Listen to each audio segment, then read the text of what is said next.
오늘은 지금도 가능한가라는 제목으로 오늘 함께 읽은 말씀 중심으로 잠시 말씀 나누고 기도하는 시간을 갖겠습니다.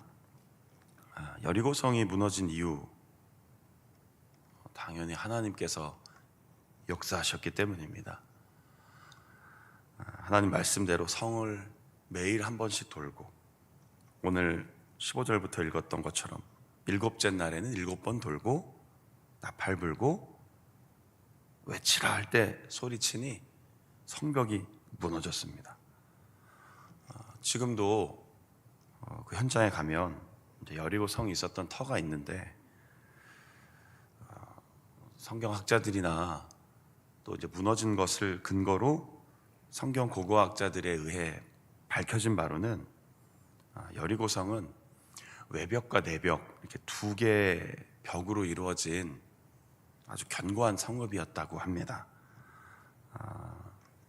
제가 조금 살펴본 걸 읽어드리면요, 외벽은 5m 높이의 기초 위에 2m 두께로 7m 높이. 사실 좀 눈에 잘 안 들어오긴 하는데, 일단 외벽을 쳐놓고 그 높이 위에 다시 두꺼운 내벽, 그리고 이 내벽은 보통 한 14m 높이 위에 세워졌다고 하는데, 얼마나 되는지 이렇게 사진으로 보여드리면 제일 좋은데, 그냥 간단히 이해하시면 외벽, 내벽, 근데 그 높이가 거의 5m 위 14m 되는 성벽이었다고 합니다. 그러니까 만약에 이런 성을 공략하려면 우리가 흔히 사극에서 보는 것처럼 군사들이 사다리 갖고 가서 사다리 대거나 줄을 막 올려갖고 줄 타고 올라가서 사람과 사람이 부딪혀서 싸워야 하는 것이죠. 그런데 잘 아시는 것처럼 이 여리고성은 하나님께서 이스라엘 백성들에게 한 번씩, 그리고 마지막엔 7번, 그리고 나팔이 울려 퍼지면 외쳐라, 그리고 무너졌다고 합니다. 그런데 이게 안쪽으로 무너진 게 아니라 바깥쪽으로 무너졌다고 합니다. 이건 사실은 다 저희들이 눈으로 직접 확인한 건 아니니 논란의 가능성은 좀 있지만, 그러니까 연구하고 확인한 학자들에 의하면 성벽이 이게 바깥쪽으로 무너졌다고 합니다. 그래서 이스라엘 백성들이 무너진 벽을 타고 계단처럼 올라 들어가서 여리고성을 정복했을 것이다, 이렇게 추정을 하더라고요. 자, 이렇게 설명한 이유는 조금 이유를 돕기 위해서입니다. 결국 여리고성이 무너진 이유는 무엇입니까? 하나님께서 그렇게 하신 것입니다. 사람이 많다고, 또 사람이 많이 모여서 나팔 불고 외쳤다고 성벽이 무너진다면, 글쎄 오늘날도 그렇게 하면 되지 않겠습니까? 어디 가서 좀 마음에 안 들면 때로 몰려가고 몇 바퀴 돌고 와 하면 오늘날도 무너지겠죠. 사람이 한 것이 아니라 하나님께서 이스라엘 백성들에게 놀라운 일을 펼쳐주신 것입니다. 자, 그럼 오늘 제목처럼 지금도 이런 일이 가능한가? 그것은 어떻게 생각하십니까? 수천 년 전에 이런 일이 있었고, 여호와의 권능의 손이 함께하여 구약시대 여호수아와 그의 군대가 성을 와 하고 무너뜨린 적도 있다. 거기까지는 이해하고 믿고 받아들일 수 있습니다.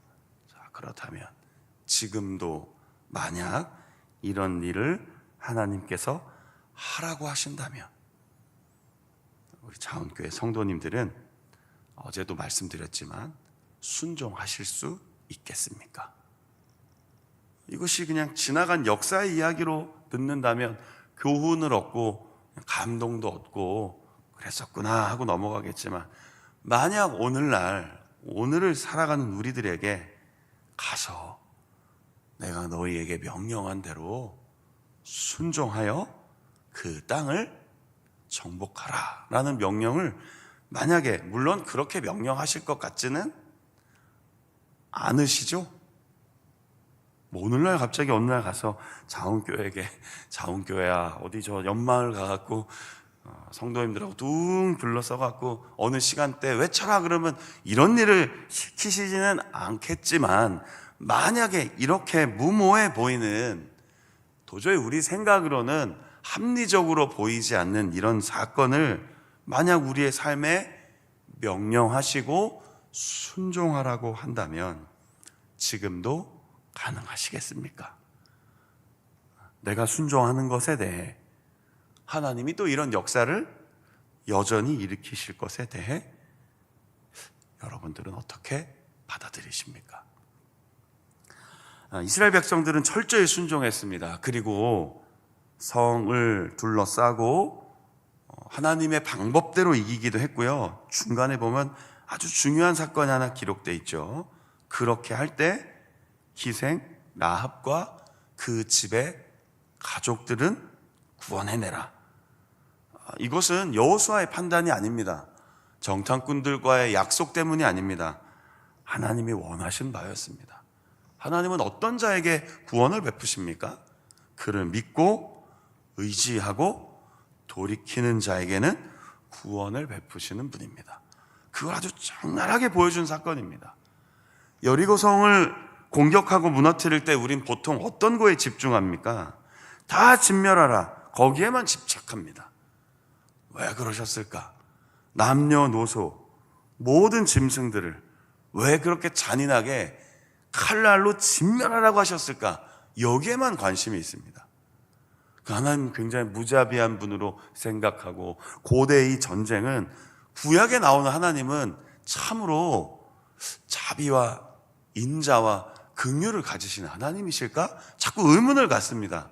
이건 우리 착각입니다. 보십시오. 라합이 한 일이 뭡니까? 그저 정탐꾼 2명 숨겨준 일이었습니다. 그리고 그의 행위가 평생을 구원받은 사람답게 살았다, 이런 얘기 전혀 나오지 않잖아요. 오직 구원이 여호와께 있다는 사실을 믿고 나와 우리 가정을 살려주십시오. 붉은 줄을 표시해 놓으십시오. 알겠습니다. 당신들이 여길 들어올 때 우리 집 앞에 붉은 줄을 내려놓겠습니다. 그거 외에는 없었습니다. 라합이 착했다든지, 라합이 그럴 만한 여인이었다든지 그런 기록을 전혀 앞뒤에 기록해 놓지 않았습니다. 여호수아도 뭐라고 얘기합니까? 그가 우리 사자들을 숨겨줬고 우리와 약속했다. 하나님께 구원이 있음을 그 여인과 그 가정이 믿고 증거를 남긴다면 분명히 우리는 그들을 구원해낼 것이다. 여리고성의 중요한 주제는요, 하나님의 역사하심과 하나님을 믿고 의지하는 자를 구원해내신다는 중요한 일들이 들어가 있습니다. 그러니까요, 앞으로 이 성경을 읽으실 때 7번 돌고 무너뜨린 뒤에 들어가서 칼날로 막 다치고, 아유 저 불쌍한 아이들 어떻게, 여러분 그건 우리의 영역이 아니라니까요.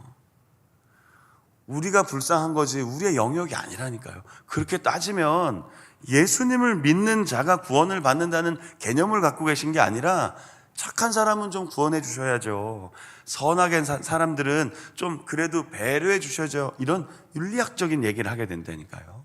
성경은 구원에 대한 이야기입니다. 모든 사람은 다 죄인이었고 그 죄인에게 구원을 베푸시는 하나님의 은혜, 그 손길을 내밀 때 그걸 붙잡느냐 안 붙잡느냐가 중요한 것이지, 여기에 있는 사람들이 착했나요? 여기에 있는 구성원들은 어땠나요? 왜 그 불쌍한 양이나 소는 왜 죽이나요? 그게 사울왕의 이야기였어요. 나중에 사울왕이 그렇게 얘기하잖아요. 하나님께 이거 너무 귀한 거라 아까워서 죽이지 못했습니다.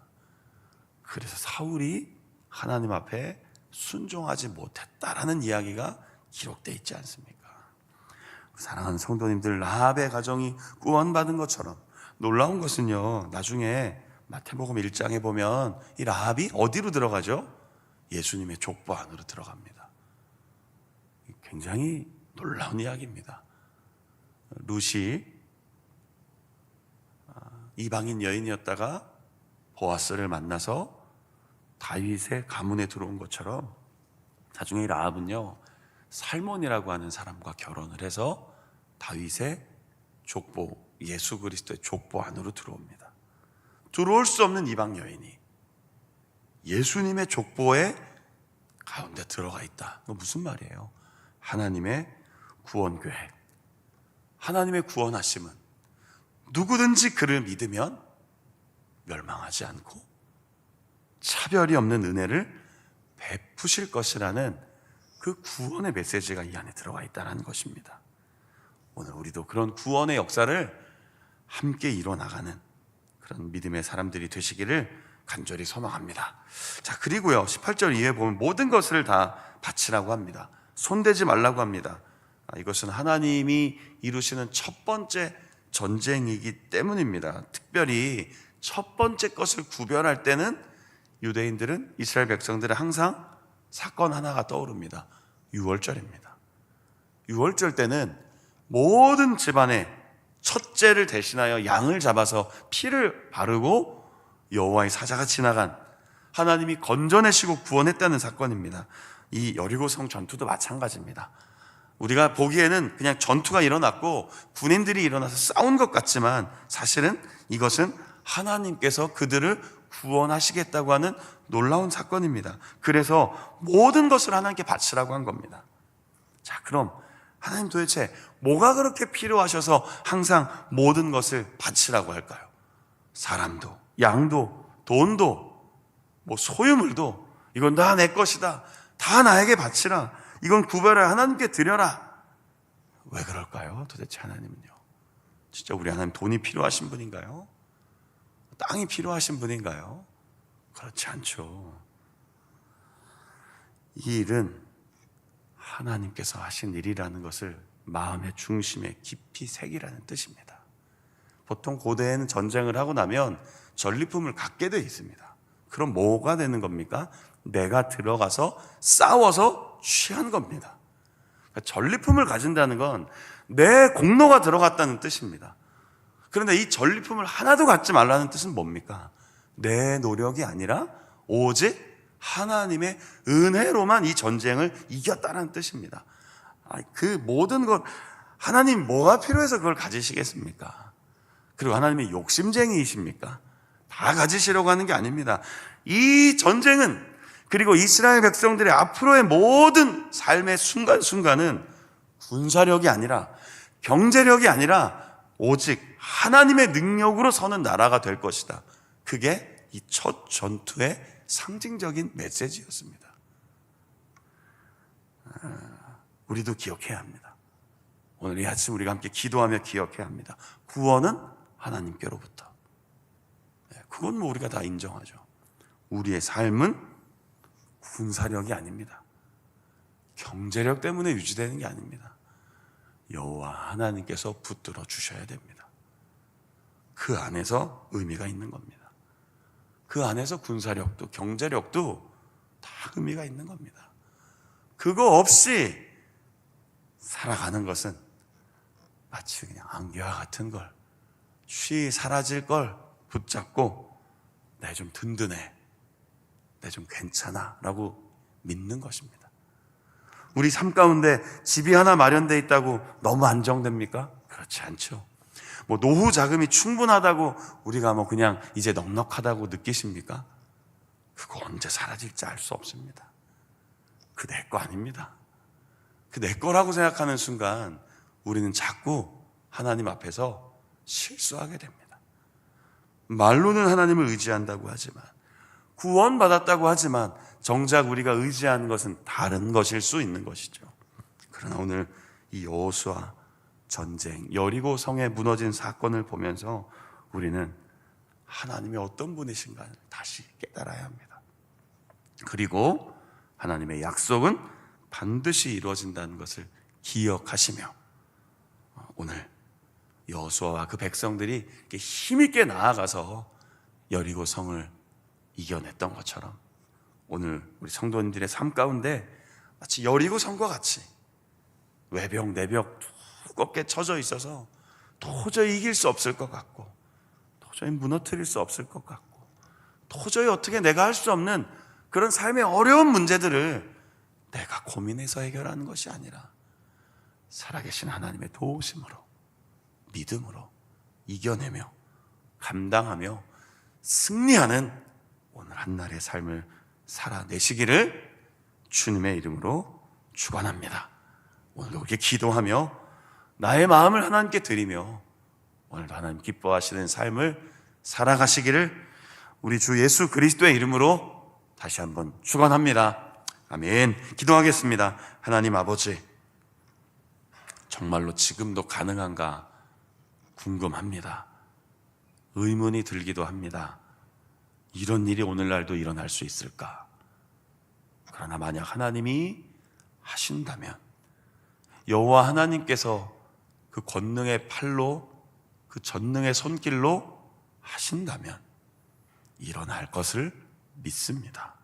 어떠한 방법으로, 어떠한 모습으로 하실지는 우리가 다 헤아릴 수 없지만 하나님의 말씀의 능력은 분명히 모든 것을 가능하게 함을 믿습니다.